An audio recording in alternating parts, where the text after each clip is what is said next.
Então, e aí você vê o Trump nessa situação, né? A população começando a se revoltar contra essas medidas. A chance que parecia um pouco mais distante, né? Porque ele se elegeu dizendo que não queria entrar em guerra, que ele ia olhar para dentro dos Estados Unidos voltar a ter a América grande, né? Se bem que a América nunca foi grande sem estar em alguma guerra, né? E aí, agora, eu sigo muito esses canais de análise de guerra, né? Tem uma informação que está circulando desde ontem que Israel tem material bélico suficiente para segurar aquele sistema antimíssil deles só por mais 10 dias. E aí você vê uma série de porta-aviões e os Estados Unidos deslocando tudo para aquela região. E ontem o Irã anuncia que vai fechar o Estreito de Hormuz, que é por onde passa, O né, petróleo. o petróleo. E aí tem um dado interessante que havia uma disputa brutal entre a Inglaterra e a Alemanha em 1890. É, Aço da Alemanha era metade do isso. produzido pela Inglaterra. É. Em 1910, eles empatam em produção. E em 1913, supera em 10%. Isso, Em 1914, estoura a Primeira Guerra. claro. Em 1938, a Alemanha produz tanto aço quanto os Estados Unidos. Em 1939, começa a Segunda Guerra. Então, infelizmente, claro, a gente tem vários panos de fundo aí para esse conflito estar acontecendo, mas a hora que o Irã fecha, não sei se já fechou hoje, eu acabei não olhando ainda, mas enfim, se ele fechar o Estreito de Hormuz e o barril de petróleo estourar, e a gente sabe que daqui a alguns meses entra inverno, né? Os países que estão no hemisfério norte precisam de combustível Claro. para É. aquecimento das Isso, casas mesmo, né? é. Há um risco real de uma terceira guerra mundial, não? Vamos lá, então. Voltar à Primeira Guerra Mundial, você tem É. toda a razão. Muito mais do que o assassinato do arquiduque de Sarajevo, que sempre se principia a Primeira Guerra Mundial. A razão imediata era a finalização de uma ferrovia que ligaria Berlim a Bagdá e que levaria a uma modificação do eixo econômico e a uma hegemonia crescente da Alemanha. Essa foi a razão principal da Primeira Guerra Mundial e também o fato concreto de que havia, por parte da França, que essa grande rivalidade França-Alemã, havia um desejo de retomar Alsácia, que havia sido perdida na Guerra Franco-Prussiana de 1871. Então havia todas É uma região que às vezes é francesa, às vezes é alemã, né? Exatamente, Então, essa questão é muito séria. A eclosão de uma terceira guerra mundial, eu ainda tenho dúvidas, porque para que houvesse uma terceira guerra mundial no sentido em que houve a primeira e a segunda, seria indispensável que a China ingressasse na guerra. A Rússia também, né? A Rússia também, ao lado do Irã. Então nós teríamos uma conflagração mundial, sem dúvida alguma. Aí seria uma conflagração mundial de consequências inimagináveis, porque a Segunda Guerra Mundial ela se encerra quando o único país que possuía arma nuclear a usou, em Hiroshima e Nagasaki, levando à rendição incondicional do Japão. Hoje, há um número não pequeno de países que possuem um arsenal nuclear. Na verdade, não é necessário, eu ia dizer, um arsenal nuclear suficiente para destruir o planeta. Não é necessário que haja um arsenal nuclear para destruir um planeta. É só começar, né? Não basta que cada uma das nações que possui arma nuclear dispare duas. Sim. E o mundo acabou, o planeta acabou. Não há mais planeta. Então, hoje, não se trata de uma terceira guerra mundial no sentido puramente cronológico. Houve uma primeira, houve uma segunda, haverá uma terceira. Não haverá uma quarta. Não haverá nenhuma possibilidade de que venha no futuro haver uma quarta guerra mundial. Uma terceira guerra mundial seria o apocalipse. Porque seria o apocalipse nuclear. Dois. Então, isso é muito grave. Por isso que eu estou dizendo que é uma ameaça civilizatória. Maior do que a do nazifascismo. É isso que nós estamos enfrentando. 2. Os Estados Unidos. Eu vou fazer uma projeção de cenário. Arriscada, mas shakespeariana. Se o Trump não realizar, em breve, uma guinada de rumos de 180 graus na sua administração, ele não termina o mandato. Só o Nixon que não terminou o mandato na história dos Estados Unidos? Bom, Lincoln foi assassinado. O Roosevelt faleceu e o Truman assumiu. Mas o Roosevelt no terceiro mandato, né? Isso, no quarto. Quarto? Eu acho que tenho quase certeza que não afirmo, tenho quase certeza que era o quarto. Foi depois do Roosevelt que eles limitaram a uma reeleição. Depois da experiência do Roosevelt. E o Truman assume. E é o Truman que é o responsável pela ordem que autorizou as bombas atômicas em Hiroshima e Nagasaki. O Trump não termina o mandato se ele não tiver uma mudança de rumo de 180 graus. Porque o que aconteceu no King's Day, No King, não, desculpe, né? Era No King. King's Day seria o oposto. Né? Isso é até engraçado. Foram manifestações massivas nos Estados Unidos, manifestações que em Nova York eles cantavam New York, New York. Em Chicago eles fizeram um carnaval antecipado, quase um desfile de fantasia. Nos Estados Unidos inteiro não houve conflito, que era o que o Trump desejava.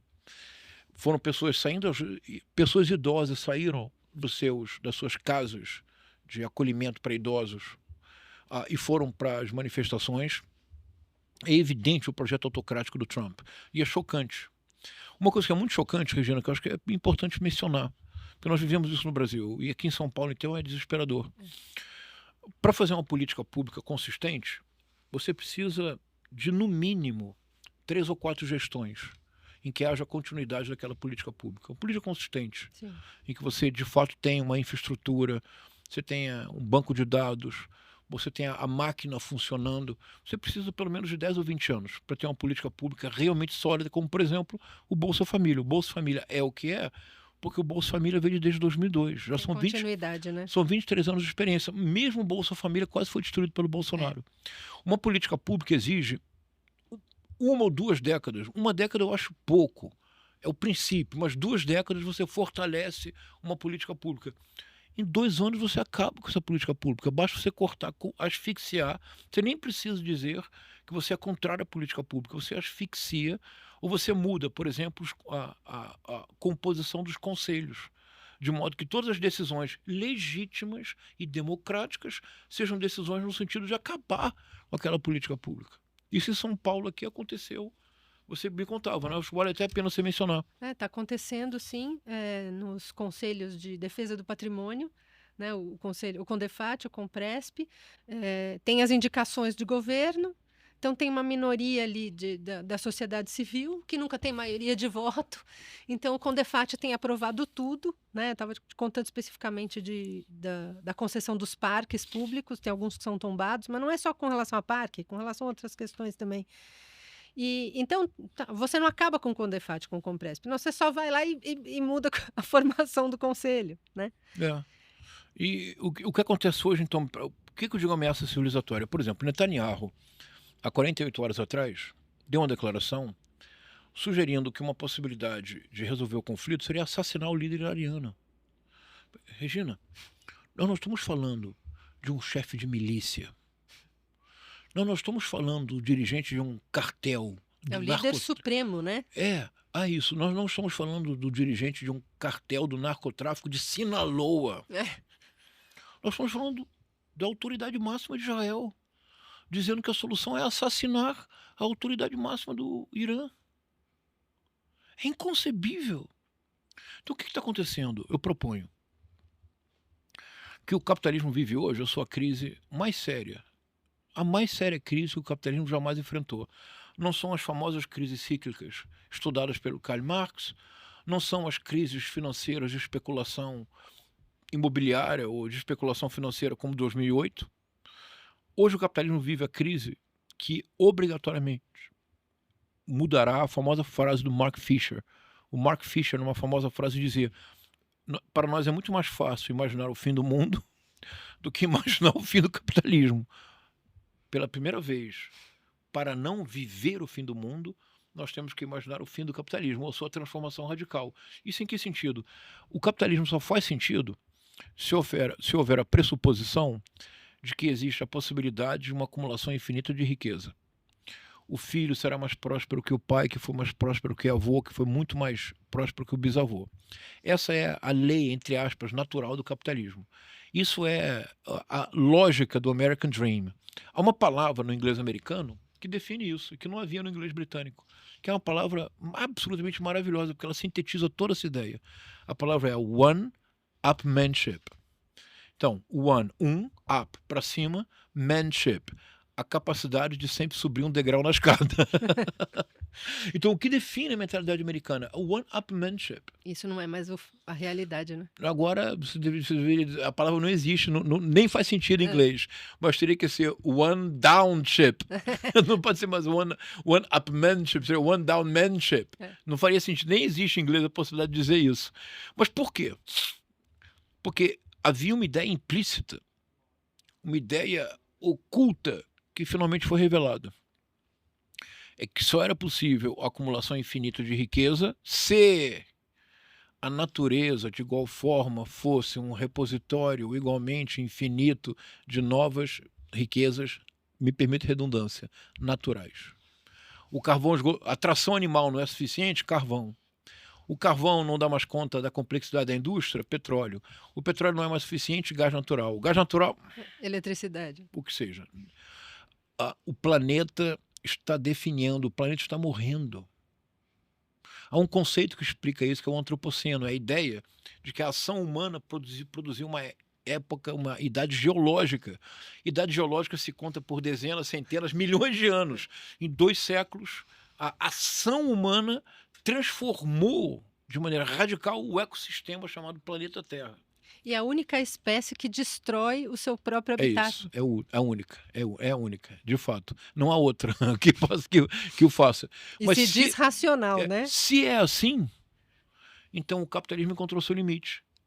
E para que seja possível ainda imaginar vida, nós vamos ter que desacelerar o crescimento, desacelerar o desenvolvimento, desacelerar a acumulação de riqueza, desacelerar o tempo. Nós vamos ter que voltar a ser, nós teremos que voltar a ser mais humanos. Então, essa é a crise. Contra essa crise... Uma crise existencial mesmo. É uma crise definitiva. Contra essa crise, se você desejar, em escala planetária, farinha pouca, meu pirão primeiro. É disso que se trata. Do que se trata, então, da criação dos happy few, no sentido shakespeariano, dos muito poucos, em detrimento de todos nós, eu e você. Nós não estamos incluídos por eles nos happy few em nenhuma circunstância. Então, essa é a crise. Qual é a resposta? Qual é a resposta? A resposta tem sido uma conjunção inaceitável de um neoliberalismo predador, de uma uberização radical do trabalho, de uma precarização da vida, da imposição de um projeto político autoritário. Como é que você junta todas essas coisas? Só através da guerra cultural, que procura se aproveitar das novas tecnologias, como o nazifascismo fez na década de 20 e 30, para seduzir e, sobretudo, para estetizar de forma radical a política. É como se hoje nós vivêssemos, não sei se temos tempo, mas se você me permitir, é como se nós vivêssemos hoje na era de Ricardo III. Você lembra do Ricardo III shakespeariano? Conta pra gente. Vou ser breve. O Ricardo III é uma grande novidade cênica no teatro elisabetano, ainda hoje. Porque qual é o típico vilão, Regina? Como é que é a figura típica do vilão, ainda hoje? É o dissimulado, não é? Sim. O vilão não chega para você e diz: Regina, eu quero me apropriar dos seus bens e para isso assine este documento. O vilão, o modelo tradicional do vilão é o Iago. Tão dissimulado que até a última cena, quando ele é descoberto, todos creem que ele é amigo, leal e honesto. Por isso o Iago diz na primeira cena do primeiro ato de Otelo: I am not what I am. Eu não sou o que sou. O vilão não é o que é, porque o vilão tem que usar muitas máscaras e vestir muitas peles para se adaptar aos outros que ele deseja manipular. O verdadeiro manipulador não impõe. O verdadeiro manipulador corresponde à expectativa de quem será manipulado. Então esse é o modelo, ainda hoje é o modelo tradicional do vilão. O Ricardo III é o primeiro vilão do teatro elisabetano que, pelo contrário... Acho que esfriou o seu café já, não? Ele entra em cena... Primeira cena do primeiro ato. Obrigado pelo café. Primeira cena do primeiro ato, ele entra sozinho no palco, diz a famosa frase: The winter of our discontent. Foi transformado em verão glorioso pelo filho de York. Terminou a batalha dos York com os Lancaster. O irmão do Duque de Gloucester, antes de ser Ricardo III, era Duque de Gloucester. O irmão do Duque de Gloucester é o Eduardo IV, que é rei, e tem um outro irmão que é o George, que é o Duque de Clarence. Então a família chegou ao poder. A família chegou ao poder, não tem mais guerra. Então as armas foram aposentadas e agora são jogos de sedução e jogos de corte. Mas ele diz, nascido pela metade, lançado ao mundo antes de ter, porque era filho prematuro, tinha um braço maior do que o outro, era coxo, corcunda, feio. Ele diz, eu não estou em condições de me olhar no espelho e seduzir ninguém, o que farei? Aí ele fala, I'm determined to prove a villain. Estou decidido a mostrar-me o vilão. Para chegar ao poder, para tomar o poder. Como é que ele fará isso? Ele diz, vou dizer para você em inglês, sem nenhuma pretensão, depois traduzimos. Ele diz assim, então, são 4 versos apenas. Se você fechar os olhos, você verá Netanyahu, Bolsonaro, Javier Milei, Giorgia Meloni, Donald Trump, Viktor Orbán e tutti quanti. Ele diz assim, plots have I laid, inductions dangerous, by drunken prophecies, libels and dreams to set my brother Clarence and the king in deadly hate, the one against the other. Então ele diz, olha, o que os historiadores falam? Tramas urdir, conjecturas perigosas, por meio de profecias ébrias. E aqui, palmas para o senhor Shakespeare, não é? Porque Drunken Prophecies é lindo, não é? Por meio de profecias ébrias, ilusões e invectivas, estabelecer entre meu irmão e o rei ódio mortal de um contra o outro. Então, olha, plots have I laid, drunken prophecies, teorias conspiratórias. Inductions dangerous, libels and dreams, fake news. Qual é a finalidade? É produzir caos cognitivo, que gera o quê? A retórica do ódio. E uma vez que o ódio é um motor, a violência não pode senão escalar. E quando a violência escala ao ponto da explosão, só há uma solução, que é o meio mais arcaico que os hominídeos encontraram para se tornarem homo sapiens, que os homo sapiens mantêm até hoje e que domina as redes sociais. É o mecanismo do bode expiatório. O que é a cultura do cancelamento, senão a difusão planetária de micro-bodes expiatórios constantes? É isso. Nós vivemos na era de Ricardo III. É a resposta a essa crise definitiva do capitalismo. É uma ameaça civilizatória. Nós temos que estar atentos e alertas, porque o perigo nunca esteve tão próximo. Mas, já que estamos na literatura, Friedrich Hölderlin, esse poeta maravilhoso que passou anos de sua vida encerrado numa torre, teoricamente enlouquecido. Ele tem um poema chamado Patmos. Lindo. Patmos é a ilha onde o São João escreve o Apocalipse. São João de Patmos escreve o Apocalipse na ilha de Patmos. Ele diz, no fim, tem um verso que ele fala assim, Deus está longe, como é que é? Deus está próximo e muito distante, mas onde nasce o perigo, Deus está próximo e também muito distante, mas onde cresce o perigo, nasce também o que salva. Estejamos abertos à salvação. Sim, a solução tá aqui, né? Está aqui, entre nós. E é o perigo iminente, talvez, que faça também a sociedade se mover para querer a mudança, para não cair no precipício. Né? Que bom que você falou isso. A palavra apocalipse é uma palavra pouco compreendida, é uma palavra muito bonita. Em grego, apocalipsis quer dizer isto, o que nós chamamos de apocalipse, o fim, o abismo. Mas apocalipsis quer dizer, sobretudo, revelação. No momento em que nós nos aproximamos da beira do abismo, se coletivamente tivermos uma revelação, nele não caímos. Por isso é tão importante alertar, né? É isso. Situação. Porque onde cresce o perigo, nasce também o que salva.